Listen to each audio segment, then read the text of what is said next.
Good evening, everybody. Welcome to Pitts Motor Chaos.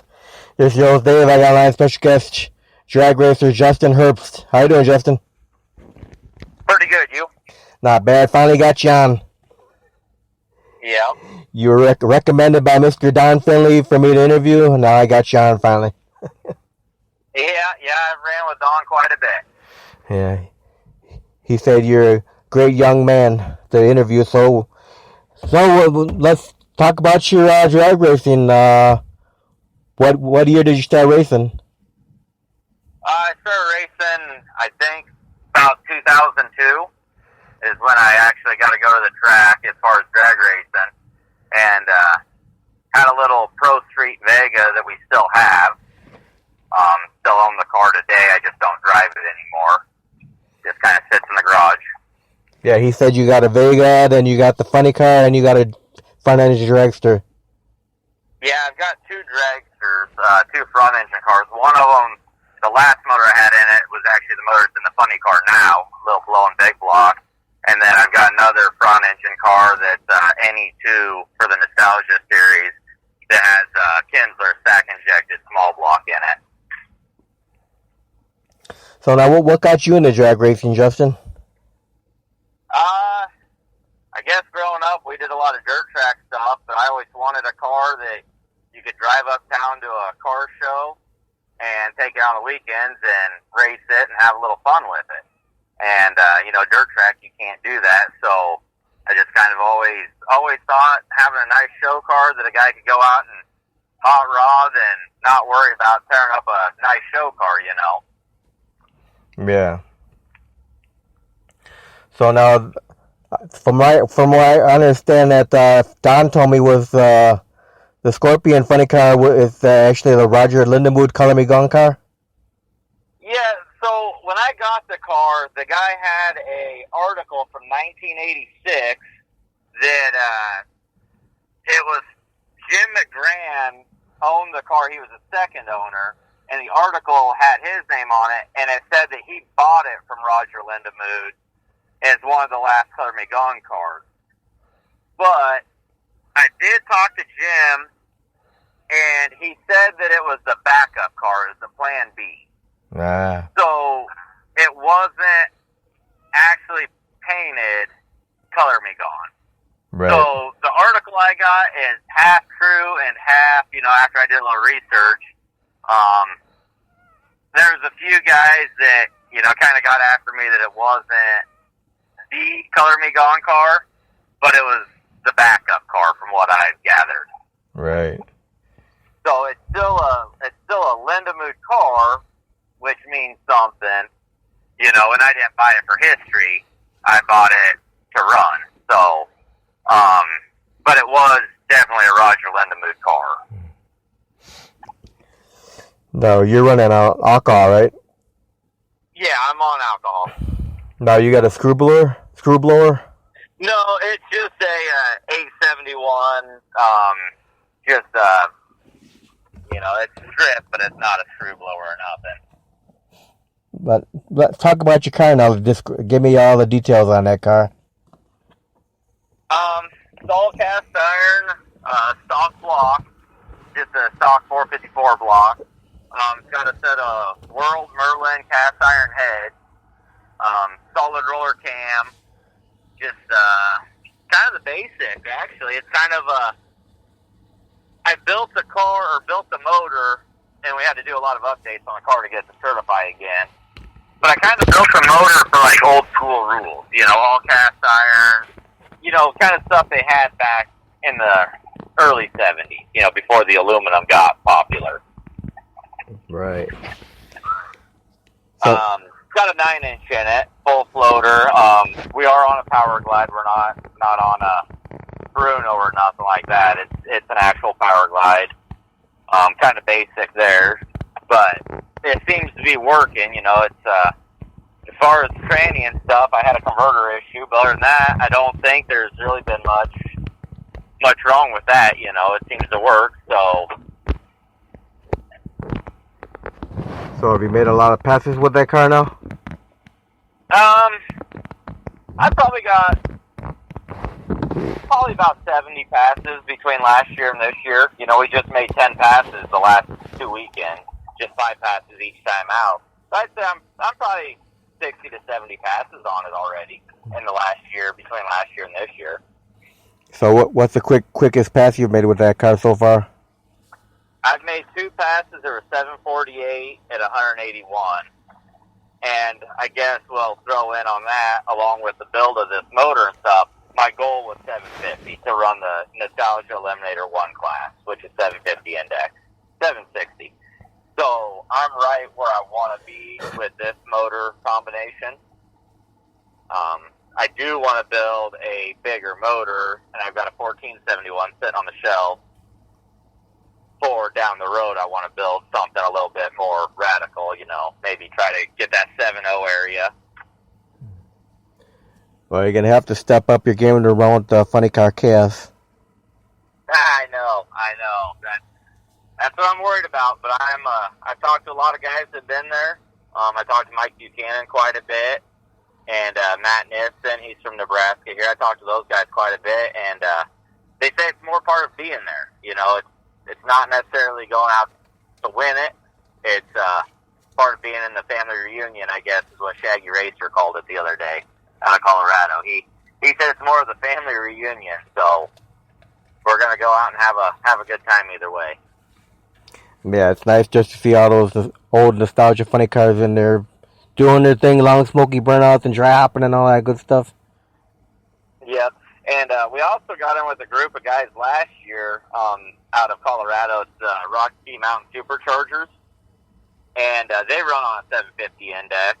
And they've got scheduled races. So I plan on running with them. Seems like a good group of guys. And go out and have fun. You know, their set index is 750 on the 1 class I want to run. So I could be competitive on that. Now, do you do dry hops? Every once in a while I'll mess around and do them. It's not a regular routine necessarily, but every once in a while, if we go to a nostalgia meet, I'll screw around and do it, just for the show, but not every day. Right. Kind of like the big burnout. I like to do big burnouts. The other day we did one that was about 1,000 foot out before I ever got out of the throttle, and it was hazing the tires the whole time, and that wasn't planned. I never told the promoter, the promoter's up in staging lane, letting us, picking what car goes to what lane. And I just was like, I'm gonna see how far I can carry this thing. And that was in Julesburg. And, I let her eat a little harder than I thought I was gonna. And at the end of the burnout, I just turned off on the return road and I never backed it up, never made my run. I just did a big burnout for him and kind of a surprise. Well, the crowd must have loved that one. Well, what little crowd we've got with this virus deal, but the people that seen it came over and said it was awesome. The people that heard it wish they seen it. I mean, they knew something was going on, and I had one guy ask me if the throttle stuck. I go, no, that was just me messing around. I mean, I know the car will do massive smoky burnouts, so I just thought I would see how big a burnout it would do. So now, last year, how did you do with the funny car? We wheel stood. The second weekend I had the car out, I wheel stood, and when it came down, it broke the front torsion bar assembly out of it. So I was down for a couple months there, and then I ended up running. We had a nostalgia race in Julesburg in August, and I ate an exhaust valve and spit out of the header, and we ran on 7 cylinders on a 5.08 mile index, and I think we qualified like 5th on that, which on a 5.0, I think I was like 5.09 or 5.10, and that was a pretty good event, for having a hurt motor. And then took it out, fixed that, and then we took it out. That's when we finally got to run the 749, 748 area in the quarter mile. And no, I mean, I'm happy. I got a lot of bugs worked out last year. Had some magneto issues, so I sent a lot of stuff off to Bud Miller. He's done all my magneto work, and I buy a lot of used parts, and sooner or later they fail. So I've got most of my used parts to rebuild. Now, besides the Funny Car Chaos, do you have any other events planned for this year? We're gonna do the last weekend in June. I believe it is. Maybe it's the weekend before the last one. Get my calendar out here and I'll tell you. So June 20th, I want to go up with the Rocky Mountain Superchargers. They've got a show at Oahe Speedway, which is in Pierce, South Dakota.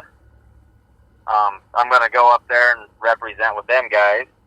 And then the Rocky Mountain Superchargers also have an event July 4th at Kearney Raceway Park here in Kearney, Nebraska.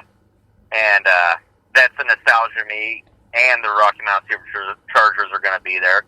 So that's kind of a big deal to me because I'm a nostalgia kind of guy. So we're going to hit that. I might take my dragster and the funny car and run 2 classes. I haven't quite decided that one yet. And then that'll tie us up. And then in August, it'll either be, I think, the weekend of the 15th and 16th or the 22nd, 23rd. That's Julesburg's big nostalgia race that they have in Julesburg, Colorado. So I definitely want to hit that one again. That's always a good time. That's probably one of their biggest events, and it's insane. They do a little cackle fest, and they got a 508 mile index. That track's only licensed 850, so they got to do an 8-mile class for the faster cars, which is a good time. So now, how many years have you known Don Finley now? I think we're going on 3, I think, because he didn't race last year. So I'd say 3, maybe 4. I've known of him for 4, but I've known him for 3. Nice. So now, what drag racers were inspirations to you? You know, I'm a big Don Garlits fan. That guy's kind of the role model of all. That guy's just cool. I've met him 3 or 4 different times, and he signed my car. He signed both my front engine cars, actually. And then Tom McEwen, he signed my car in 2013 at the March meet. And, you know, he's a pretty decent guy. You know, you show up, you're just a little guy, no name, asking for an autograph, and he sits down and talks to you and tells you stories. You know, it's a pretty cool deal. Yeah, rest in peace, Tom.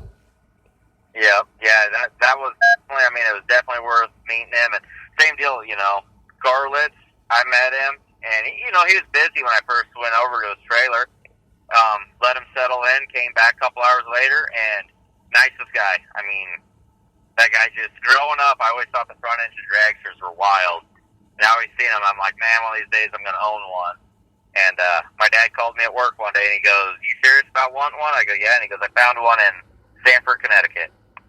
So my first front engine dragster came from Sanford, and I bought one from Dickinson, North Dakota, and I still own that car. And then my last one, my injected small block car, it came from Brookings, Oregon. So I've been all over buying cars. Wow. And then the funny car, it came from Norwalk, Ohio. And I ran up there. I got home 2 days before Christmas with that car, so that was kind of a Christmas present to myself. So do you think you ever dip in it? Will you ever dip into nitro any days? Well, if I had some money to back it, I might. But on my dollars, probably not. Just, that's hard on stuff, and it's pricey. I would like to, but, I got to say, I don't have any sponsors. There's no names on the car. Until I get something backing me or, I don't want to destroy parts. I think that's one of the things I liked about Don Garlits. He talked about why he could not run Top Fuel today is because he said back in the day in one of his interviews that they had limited product. And he goes, you can't go out and blow something up. You need it for next week. Now they blow up every round, and it's like they don't, there's no conservative on it. Yeah. I stay pretty conservative. I could probably turn this big block up a little more, but like I say, we built it to run 750 in the quarter. We're right there. We're between 748 and I'd say 760 every other run. So I'm competitive on a 750 index and not destroying stuff. So for now, I'm happy. So how was your first time experience driving funny car? The first pass, we actually had a bad death wobble, and something in the steering wasn't right, or the drag link. We changed a whole bunch on the steering.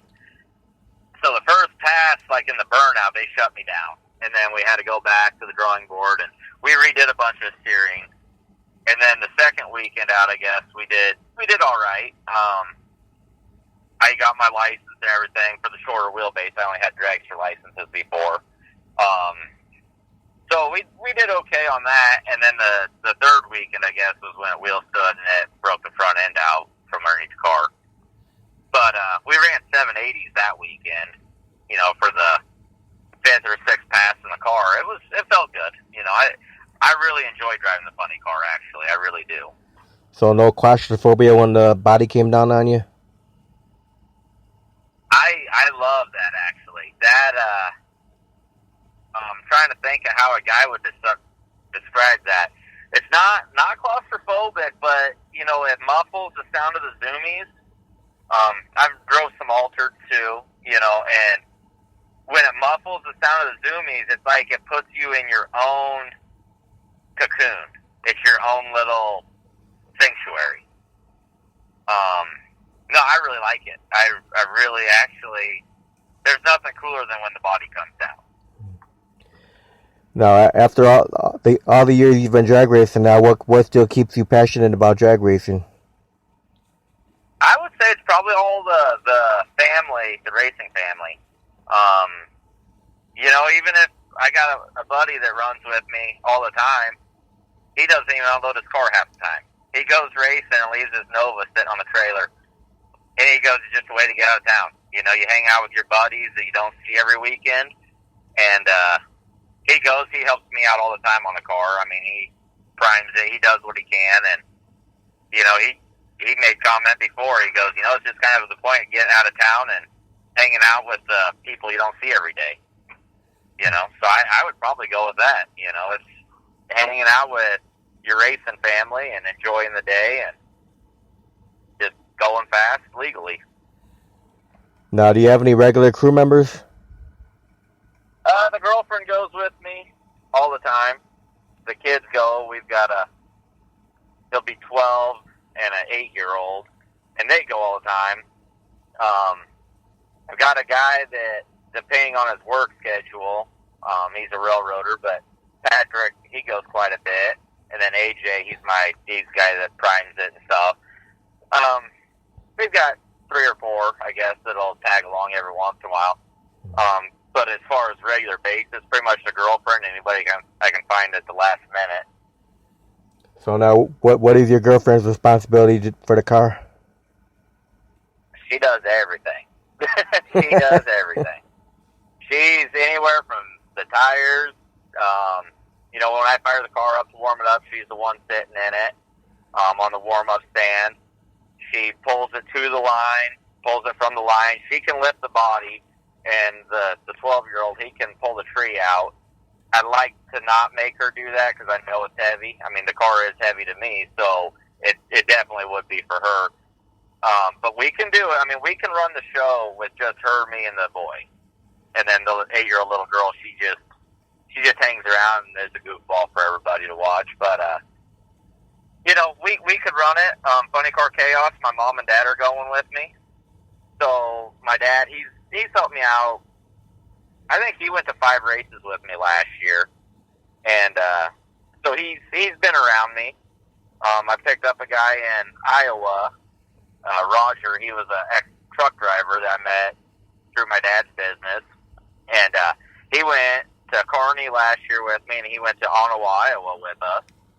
So, I mean, I picked that guy up just on the sideline, told him where I'd be, and he showed up, which was awesome.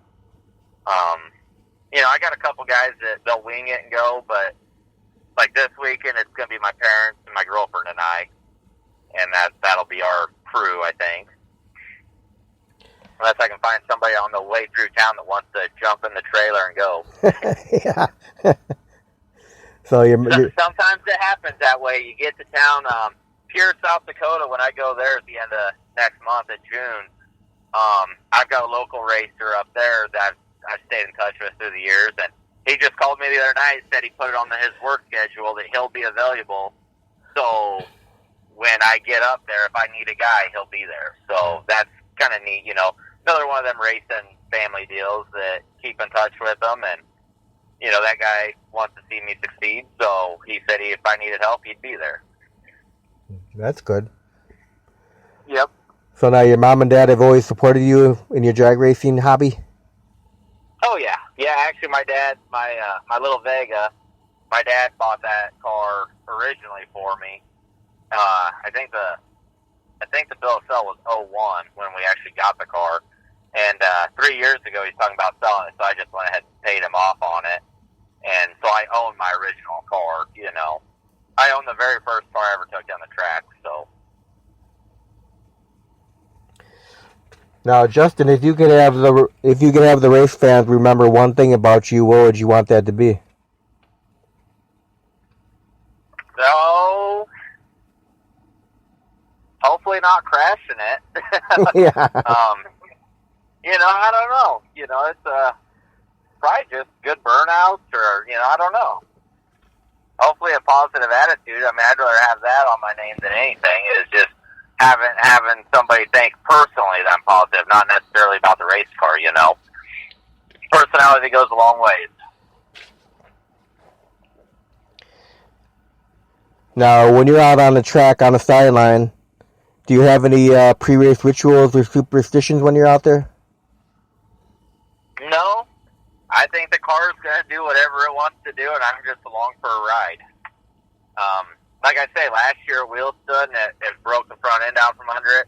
That was the deal. I ran the car at Julesburg. It went as good as it could. I mean, I really.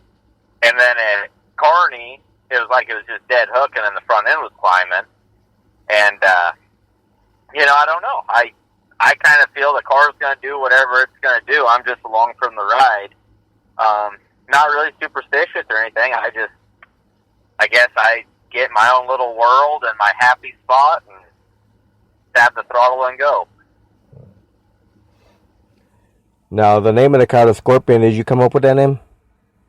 No, that was on the car when I picked it up, and in that article I've got talking about Jim McGrahan buying it from Roger Lindemood, that article was from 1986.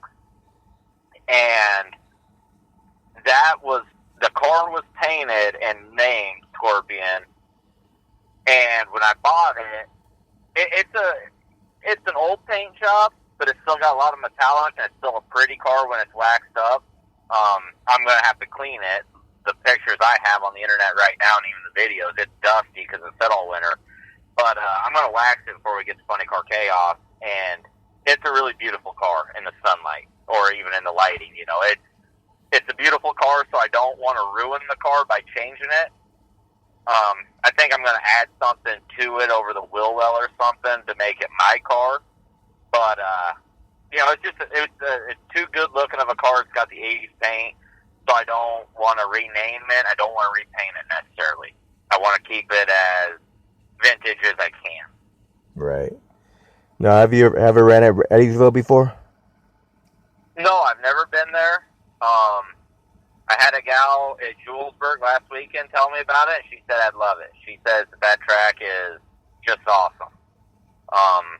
You know, so I'm going to take her word for it. I'm going in with pretty good spirit on it. I think it'll be I always like going to new tracks, checking them out. And, you know, our home track is still a functional airport. And I love that track, but it's always cool to see actual racetracks, you know. Right. Now, did you usually do quarter mile or eighth mile racing? We usually do quarter mile.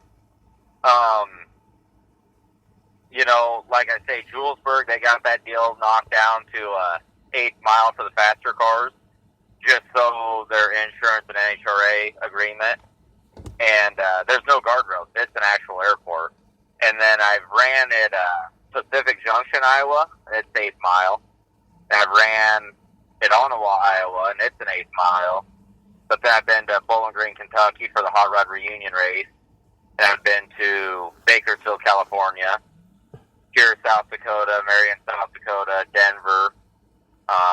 Been down to Kansas International Dragway down in Mays, Kansas. And then I've been to, Great Bend, Kansas. So, I mean, I like quarter-mile racing, but it doesn't faze me to kick it back to half track and do 8 mile. I mean, I enjoy it both ways. You're still doing what you love to do, so I enjoy both of them. Now, do you have to make any certain adjustments to run 8 mile? I don't. I'm sure other people do. The car's been mid 470s in the 8 mile, and I kind of been watching the Funny Car Chaos, the B field. I think low 470s won it down in Texas earlier this year. So as far as the B field, I think I can be competitive without changing anything. I might not win it, but I'm definitely going to be there. People are going to know we're there. I might go a little bit shorter tire to help out for the 8 mile versus quarter mile. But other than that, I'm not going to change anything. So what are some of your favorite tracks to race on?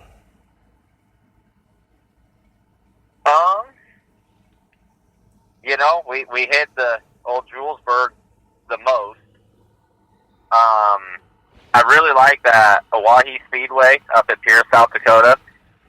It's kind of cool. The track kind of sits down in a valley over the pits. So you can walk up along the side of the track anywhere you go, and you can see start to finish.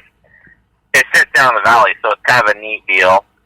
I like Marion, South Dakota, too, that Thunder Valley. That's got a really nice facility, kind of a old school, it's dirt pit area and trees and grass, which is kind of cool because, you can camp right there with the car.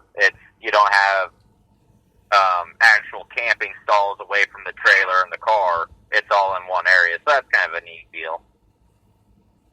I'd say those two up there. The South Dakota track is pretty nice. All right. Now, what kind of preparation goes in for you to get the funny car ready for a weekend? We're pretty low maintenance on this setup, and that's the other reason I like where we're at. We've changed the oil. Before I ever put the car in the trailer after racing it for a day, I drain the fuel system and I lube it up. That way, all the seals and stuff stay lubed up. Besides changing the oil and checking plugs or maybe ordering some more plugs, we don't do a whole lot on it. Now, as far as the quarter mile, 8 mile thing, what's your preference? Either one? I don't care. I'll go anywhere anybody wants to go. Long as you're racing, huh? That says let's load up and go, then I'll go. I'm not picky on that. Long as you're drag racing, huh? Yeah, I really, I'm not picky at all on that. I just like to go out and enjoy what we got. And, the funny car, even the dragster, I've had a lot of little kids come up at the racetrack before, and they always ask me why the motor's in the wrong spot. Like on the front engine dragster, I go, well, that's what I like. And these kids are, well, our cars are in the back. Well, two different, lifestyles, I guess. And when I did the big burnout, one of the little kids that's always there, he was sitting down by the 8 mile area, and he had a little thumbs up when we come pulling it back. And, seeing that little kid smiling a thumbs up, I guess, is kind of, they don't get to see funny cars, they don't get to see front engine dragsters, so anytime we're out, it's kind of a show for the kids. So now, do you throw a lot of kids in the seats at a dragster and funny car in the pit area? We don't get a lot of people that ask. I've had a couple people ask to get in it, like when we warm it up, and I'll let the guy get in when we warm it up. I mean, that's not, you're there to kind of be a sport, and, without the fans, there really isn't no sport. Now, where do you get all your fire safety equipment from? Actually, a lot of the stuff I was using is DJ safety, and my fire suit is from them. And the Simpson Race Products guy that travels to like Vandermeer, and he travels. I think they do some dirt track stuff too. He blew a steer tire on a semi a couple years ago, and I was joking with him. I go, man, if this thing were laid over, I would have had a free Hans device. And he goes, oh, you need one? Well, when we got to the shop, he's seen I had a Simpson helmet sitting on the shelf, and we've got a tube chassis Beretta sitting there, and kind of talking to him. And I made a couple passes with the funny car, or not the funny car, it's my dragster with a blown big block in it. And 2 weeks later, I got a Hans device that was an early Christmas present from the guy, you know. And so with that, I started going back towards Simpson, you know, just because he sent me something out of respect or because I did a good job at work. I'm not sure. But really cool deal that he sent me, you know, a Hans device because I needed one. And so that I kind of went back towards Simpson with that just because he supported my hobby, so I'll support them back. All right, now, what would you consider to be some of the milestones of your racing career so far? That I've already accomplished, or that yeah, ones that you've accomplished. I want to take after. I'd like to, you know, I guess even qualifying doesn't really get you that far, but I just like going to the March meet and the Bowling Green, Kentucky's nostalgia races. You know, if a guy could win the 750 or 760 index, like with the tune-up I've got now, would be a thrill. Down the road, I'd like to run 7.0 Pro, which both those nostalgia races have.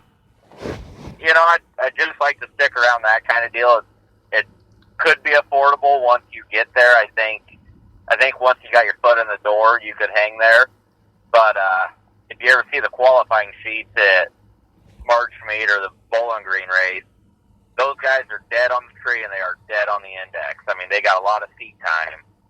So to be competitive in one of those classes, I think would be a fun time. Now, throughout your drag racing career, have you had any accidents or close calls? I've had two really close calls, both of them at the March meet. One was in 2013, and the car went straight to the wall, and I rode it out. I mean, I didn't hit the wall, but it was close. And there's a video of that was on Bang Shift, and then that was in a Nostalgia Eliminator 2 car. And then 2 years ago, I went, not this last March, but a year ago, March, I went different car, same lane, and it did the same thing. And I've got some pictures off of a video, and it looks like the car's almost touching the wall. I've had those two, and then when I was licensed, you know, front engine dragster, it went to the wall pretty severely, but I've never actually wrecked one. Been close, but I haven't actually wrecked one. Well, knock on wood, you're not going to have any accidents, Justin. Right. Yeah, that the front engine cars, I think, get to me more than the funny car does. The funny car, the passes I've made in it, you know, it'll drift a little, but it's not the severity that the dragsters are. All right, I'm going to ask you a few fun questions here. You ready? Yep. If someone were to give you $800 million and they wanted you to build a brand new drag race track, where would you even consider building a new track at, and what kind of features would you want to put into that brand new track? You know, I'm not sure where I would build a track. Man, that's a tough one. I would say, you know, definitely the grandstand area. I really like the way the Bowling Green track is, so I would probably copy their grandstands with canopy over the top of them. Everybody's in shade. The echo from the nitro cars is insane. You know, I'm not sure. You know, I'm pretty happy with where I live, but with that kind of money, a guy'd probably move anywhere, you know, so I'm not sure where it would be. But, I just think a good grandstand. Probably the other thing you got to have is a good caterer for food. I mean, people go there to enjoy the day. They don't want a cold hamburger, Right. So I think the vendors is a very big part of the racetrack areas. When you get a hamburger pink in the middle, that really ruins it for the guy. That kind of ruins the weekend too. Ruins the day for sure. I don't know. It would definitely be probably a quarter mile, and then if a guy wanted to do 8-mile runs, they could set it up. It's already there. Like I say, I'm not opposed to running 8 miles, so I would definitely do it a quarter mile track. And then if you wanted to hold certain events, you could. I don't know. I guess that's a tricky question. Now, would you try to make some, some kind of activities for the kids if they get bored? I guess our little tracks, Julesburg and Kearney, I don't think I've ever actually seen a kid board there. There's enough kids and enough families. Julesburg does a deal for a junior dragster race that they fire up the old fire truck, and it's a water fight. They give the kids water guns, and the firefighters have a water fight with a fire truck against the kids. That's a pretty cool deal. Yeah. They definitely could use the playground, but, our kids, they run with the other kids, and I don't think I've ever seen a kid bored at any track I've been at. That's a good thing. Now, do you have any hobbies outside of drag racing? I do a lot of fishing and hunting. We do a lot of deer hunting, pheasant hunting, and then I do a lot of fishing, which is, I don't eat fish, so I catch and release. I mean, I enjoy going to the lake and casting a line and just kind of hanging out. Yeah, I think I was looking through your photos. I think yesterday you had some big largemouth bass. Yep, I love my buddy that has the Nova that never unloads it. He has a private pond behind the house, and we go over there quite a bit. Him and I fish, and the kids fish, and I like topwater fishing. And I got some new lures this year that are a pretty hot topic right now, and they seem to catch a lot of big fish. I mean, I've really been enjoying this spring. Since the racetracks have been closed, we've been doing a lot of fishing. Do a lot of hunting in the wintertime. I mean, that's kind of anything to get out of town. So what do you like to hunt for? We deer hunt a lot, which we eat a lot of deer. Most of our food that we eat is wild game. The girlfriend goes, my parents go, and do a lot of deer and a little bit of coyote hunting on the side. If you see a coyote on a deer hunt, it kind of turns into a coyote hunt all of a sudden. Yeah, nothing wrong with some good venison. Yep. Now, have you won many, like trophies or plaques throughout your drag racing career? I've actually done pretty good on the trophies. I usually get at least one a year. The year that Don Finley and I got to know each other, I think I won 4 out of 5. And the 5th one was kind of a fluke. Maybe not. I think Don Finley gave me some cake that was rigged, but that's between him and I. I always joke with him. He's a Colorado guy, so I always joke with him. That's one of the Colorado special cakes, Yeah, I don't know. I had a fluke on that one. I gave it away, or I guess I don't know if I gave it away, but it was something that was off. But that was a little nostalgia series we had at Kearney. There was a 5-race series. And then I've won some heads-up door car races. We had a 63 Split Widow, more or less super gas car. It was a 18-degree small block Chevy in it. And Matt Frost out of Colorado, Denver area, he held some 8-mile heads-up door car gigs before the no prep stuff really started happening. It was still prepped. It was just bring a door car. And I beat him with a little coupe that he had in the finals. And that was that was a pretty good achievement for me. That was just a car that we had a little small block on gasoline, and it ran 890s in the quarter mile. And, beating him was kind of a deal in his own race. Was kind of a cool deal, Now, if you were able to time travel and go back in the time, would you do anything differently with your racing career? No, I think we've done pretty good. I think I was born in the wrong era. I think I should have been racing in the 70s compared to today.